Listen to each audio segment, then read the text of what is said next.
Thousands of manhwas exist out there and more new ones debut every month. With so much available, it can be hard to know which manhwas to read. So today I will be recommending you all top 10 manhwa and manhwa that you should read right now. Before we go any further, I would like to give a big shout out to VoyceMe for sponsoring this video. VoiceMe is a comic and novel platform where you can read new and unique webtoons and light novels of many different genres like action, fantasy, comedy, and many more for free. VoiceMe has the best discoverability where you'll find a library of new and amazing stories, and it also gives you a way to directly contact the author and even the artist of those series. So make sure to check it out in the link provided in the description. Now, without any further ado, let's start our list. But something deep inside won't let me quit. I swear that I'm inspired by all this shit. Tell me that I can and I won't. That's what guides me the most. Fuck your lies, I'll do what I want. Coming at number 10, we have Plundering the Heavens.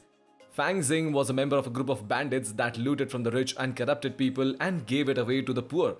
But one day his entire group meets their demise by a cultivator that kills them just because they were weaker than him. Now it's up to Fang Xing to get revenge on their behalf by using the secret book left by his group. The art of this manhwa is good and its story is also decent. The main character is weak at the start, but he works hard and slowly becomes stronger. He's also very cunning and tricks other people to get what he wants. The side characters are not written nicely, but the action scenes are decent, so if you like cultivation manhwa, then you can give this one a try. Coming at number 9, we have Swallowed Star. A few decades ago, the virus pandemic had swept the entire planet. The human population fell by 2/3 and the remaining survivors went through genetic evolution, granting them powers surpassing human limits.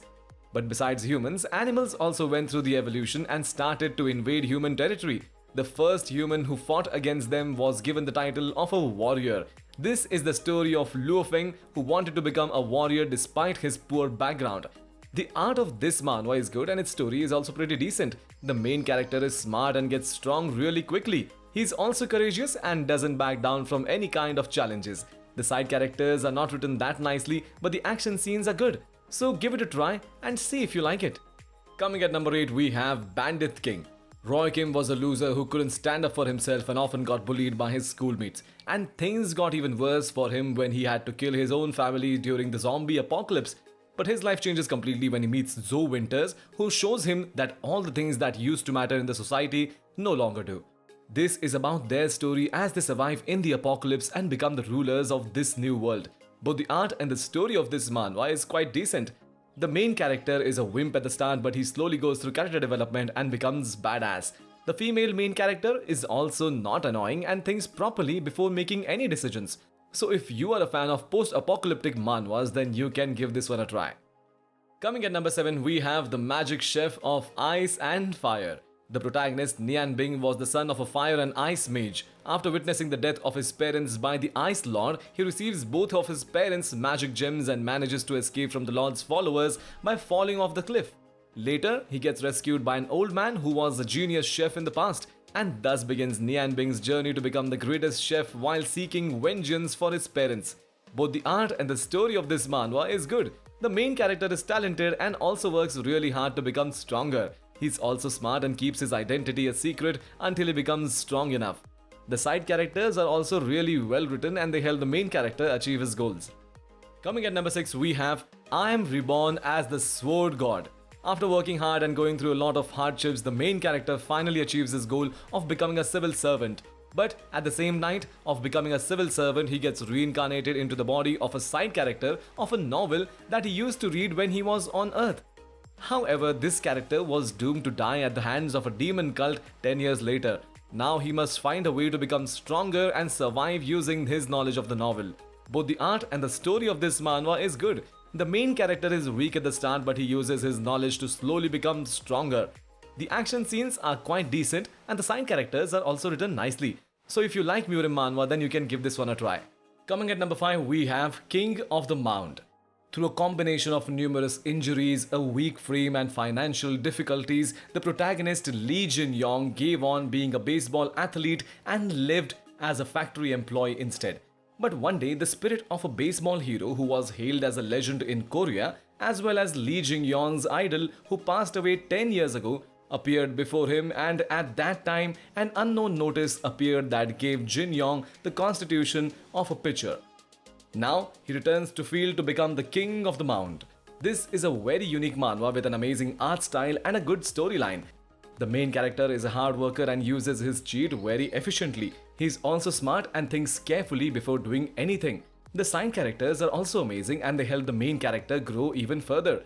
So if you are a fan of sports manhwa, then you will definitely like this one. Coming at number 4, we have Demon in Mount Hua. The slaughterer demon monarch Yom Siek was the Murim's public enemy. But he was trapped 100 years ago in Mount Hua after being captured by the sword god Hamho. He waited all these years to seek revenge, but in that long period of time he was forgotten by everyone and all of his revenge targets had probably passed away. The art of this manhwa is a bit old-fashioned but good. Its story is also great. The main character is a villain at the start, but he goes through character development and becomes a better person. The fight scenes are drawn nicely and there are a lot of comedy scenes in this manhwa. So if you are looking for a unique Murim World manhwa, then you can give this one a try. Coming at number 3, we have Legends of the Scholar Swordsman. Wu Yun was an ordinary person who had passed the Imperial exam with flying colors and joined the Imperial Palace as a scholar.